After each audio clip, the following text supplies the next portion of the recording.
Well, here I am on our boat, and we just pulled her out. And what we're going to do is do the bottom, change the throw holes out, and as you can see behind me, it almost looks like a mess.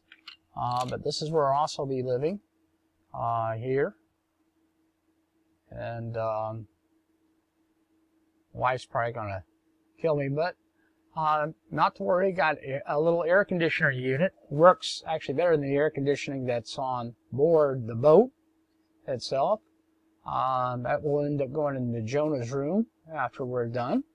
So I'm at Green Cove Springs Marina, and I'll try to keep you updated. This is day one. Well, actually day two. We got pulled out yesterday, but it was a little bit too late to do anything else other than to get it up on the blocks. Went grocery shopping, checked everything, and I will show what we're going to have to work with. And it's going to be a adventure.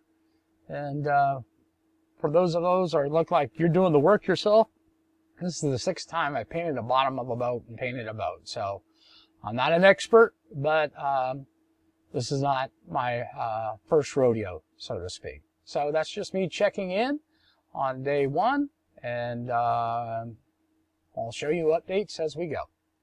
Have a good day.